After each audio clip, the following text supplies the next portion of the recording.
What would you do if the person you loved most walked in on you with the last person you ever expected? What would you say if everything you built together crumbled in an instant? I'm Zara, a Muslim woman. I thought I had everything: a loving husband, a home, a future. But I wasn't the person I thought I was. And the day my husband caught me with his brother, I learned just how far I was willing to go to feel something real. Stay with me, because what happens next will change everything you thought you knew about love, loyalty, and betrayal. Are you ready to hear the truth? Stay tuned.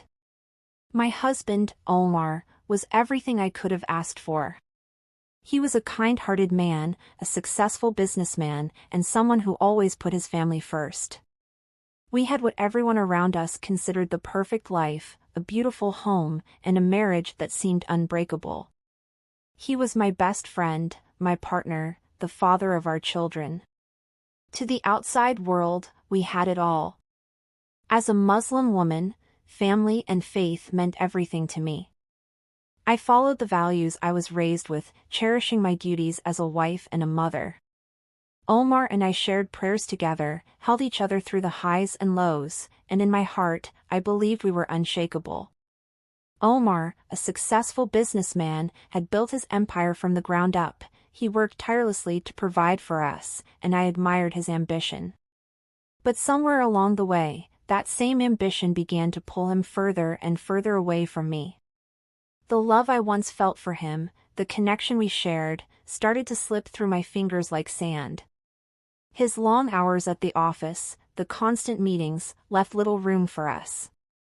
I found myself questioning everything, questioning who I had become and who he was becoming. I never imagined I'd end up in this place, and I never thought I'd feel the way I did. But the answers I was searching for, I never expected them to come from the last person I'd ever imagine. Amir, my husband's younger brother, was battling his own demons. He had just gone through a painful divorce, and the scars from it were evident in everything he did. His wife, Layla, had left him for his best friend, someone he had trusted like a brother. But it wasn't just the betrayal of their friendship that shattered him. Layla had also been carrying her lover's child, a fact that hit Amir like a ton of bricks. She had decided to leave him for a new life, a life with the man who would be raising her child, and left him behind to pick up the pieces of their shattered marriage. The pain in Amir's eyes was undeniable, and no matter how much I tried to console him, I knew that nothing I said could heal that wound. But I still wanted to be there for him, to help him through this heartbreak, even if I didn't know how. So, when he came over to visit, seeking refuge from the memories of his failed marriage, I opened my door, my heart, and offered him comfort.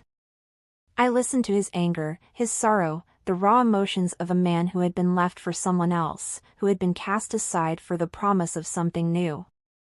It started innocently enough, late-night talks, where he shared his pain and confusion, seeking advice, needing comfort.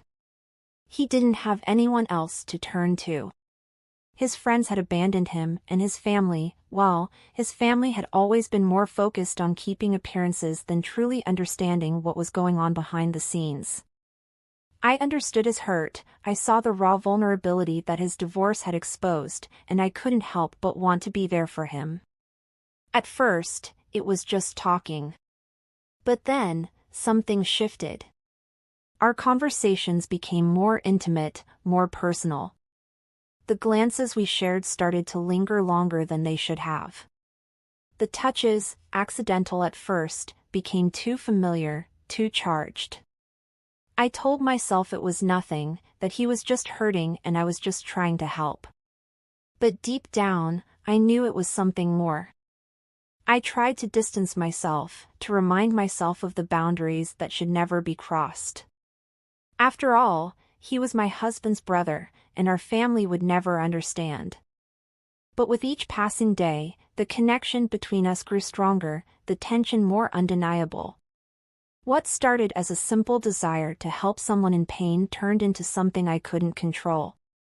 And before I knew it, I was caught in something far deeper than I ever expected. I knew what we were doing was wrong, but I couldn't stop. Amir was there when I needed him. He was the one who listened when I felt unheard, the one who made me feel like I wasn't invisible. There was a part of me, a part one didn't even want to admit, that began to crave his presence. In a way, he filled a hole in my heart I didn't even know existed. The warmth of his smile, the way he understood my silences, it felt like a spark I couldn't ignore. But with every stolen moment, every lingering touch, the weight of my guilt grew heavier. I loved Omar. He was my husband, the father of my children, the man who had given me everything. I had vowed to spend my life with him, to build a future together. And yet, here I was, giving pieces of myself to his brother, pieces I could never get back. Every time I looked at Omar, the guilt gnawed at me. I could see the man I had promised my life to, completely unaware of the storm brewing behind his back. Our affair wasn't just a betrayal, it was forbidden, the one thing that could destroy everything we had built. There were moments when I thought about stopping, about telling Amir that it had gone too far. But each time, his touch pulled me back in. The passion, the closeness, it was like a drug I couldn't quit. And the secrecy only made it more intense.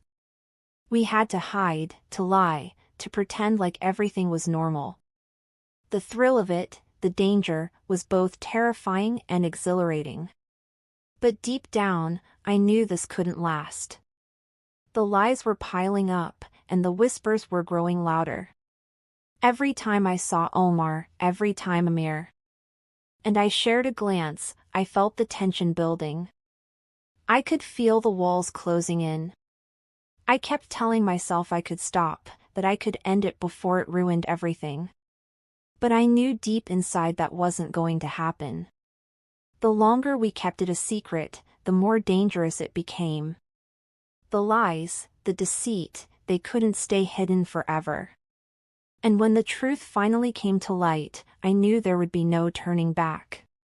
Everything was about to explode. Then, one night, everything came crashing down. Omar had been away on a business trip, and Amir had decided to come see me. We had talked, and both of us thought Omar wouldn't be back for another 2 days, giving us the space to be together without worrying. But that night, things didn't go as planned. The kids were still awake when Amir arrived, so I tried to keep things normal, like any other evening. I invited him to have dinner with us, making sure the kids were comfortable and unaware of the tension in the air. The house felt alive with their laughter, and I tried my best to be the mother, the wife, the woman I was supposed to be. But beneath it all, there was something else. Something simmering between Amir and me, something we couldn't ignore. After dinner, I tucked the children into bed, kissed them goodnight, and made sure they were settled. As soon as the door closed behind me, I felt the shift in the air. I walked out into the living room where Amir was sitting, and the atmosphere between us was electric, charged with something we both knew was wrong, but couldn't stop. We had our usual conversations at first, catching up, laughing, but I could feel the tension building between us. It wasn't just the words anymore, it was everything we weren't saying. The chemistry between us surged, and in an instant, it was as if we were no longer two people discussing life, we were two lovers lost in a moment, our desire for each other growing by the second. It wasn't planned. It wasn't thought through. It just happened. Before I even realized it, we were kissing, the need between us too strong to deny. Our lips met in a way that felt both familiar and dangerous, and before long, our clothes began to fall away, piece by piece. We were lost in each other, each touch, each kiss, pushing us deeper into something we knew we shouldn't be doing. It wasn't planned, but it was too late to stop. We both gave in, driven by desire, lost in the heat of the moment. But then, just as quickly as it started, everything changed. The front door opened, and I heard the familiar sound of Omar's voice. My heart sank, and time seemed to stand still. My breath caught in my chest as I turned and saw him, Omar, standing in the doorway. His face was a mix of disbelief, shock, and pain as he took in the scene in front of him. His eyes locked onto ours, and in that moment, I saw everything I had built with him come crashing down. Omar was frozen, and I was frozen too, unable to say anything, unable to undo what had already happened. The silence between us felt like 1,000 knives, each one piercing deeper than the last. I saw the trust crumble in his eyes, the man I had promised myself to, lost forever in the face of my betrayal. There was no escape from this. No way to fix it.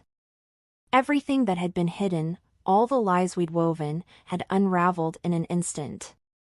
And there was no turning back. Omar didn't say much after that night. He didn't have to. I could see it in his eyes, the pain, the betrayal, the deep hurt. It was like he was already gone, even though his body was still standing there, in front of me. Without hesitation, he told me it was over. He didn't scream, didn't ask questions. He simply ended it. Our marriage. Our life together. And just like that, everything I had known, everything I had built with him, was gone. But it wasn't just Omar who walked away. Amir, too, couldn't live with the weight of what we'd done. The guilt consumed him, and I could see the shame in his eyes every time he looked at me. He couldn't stay, couldn't face the man he had once called his brother, let alone continue the affair with me. The night everything fell apart, he left too, just as quietly as he had come into my life. And there I was, left alone. Alone with the wreckage of my choices, abandoned by the two men who had once meant everything to me. My life, once full of warmth and love, now felt cold and empty. The silence in my home was suffocating, and every corner seemed to echo with memories of what I had lost. I had traded everything, my family, my marriage, my peace, for a fleeting moment of desire. And now, there was nothing left but regret. I couldn't understand what I had done. How could I betray the man I had loved so deeply? How could I destroy everything we had worked for, everything we had built together? I had torn apart my family, my life, for what? A mistake? A moment of weakness? I could never undo the damage. The guilt swallowed me whole, and no matter how much I tried to reach out, to fix what was broken, the pieces didn't fit anymore. The emptiness was crushing. I kept replaying the moment Omar walked in, the look in his eyes, over and over in my mind. That was the moment I knew there was no going back. My life, my marriage, my family, all of it had slipped through my fingers. And I was left with nothing but the echoes of my choices. Now, I sit here in the silence, with only the weight of my thoughts for company. The house is empty, the echoes of laughter long gone. I've lost so much. I've lost Omar, the man who stood by me through everything. I've lost my family, the love that had once felt so sure, so steady. And most painfully, I've lost myself. I don't even recognize the woman I've become. Every day feels like a battle with my own conscience. I replay the moments, the touches, the stolen glances, the way everything spiraled so quickly, so recklessly. How could I have been so blind? So selfish? I destroyed my family for a fleeting moment of passion, and now, I'm left alone with the pieces of my broken life. There are days when the guilt is suffocating. When I can't breathe without thinking of Omar's face when he saw us. And Amir. I can't even begin to understand how I let it all get this far. But maybe this is a chance. A chance to rebuild, to learn from the mistakes I've made. What do you think? Could Zara have turned things around, or was this betrayal always going to happen? Let me know your thoughts in the comments below. Do you think she could have stopped herself before it all fell apart? I want to hear from you. If you found this story compelling, don't forget to like this video, subscribe, and hit the notification bell so you never miss a new upload. I've got more stories coming your way that will keep you questioning what you think you know about love, loyalty, and the choices we make. Stay tuned. You won't want to miss what's next.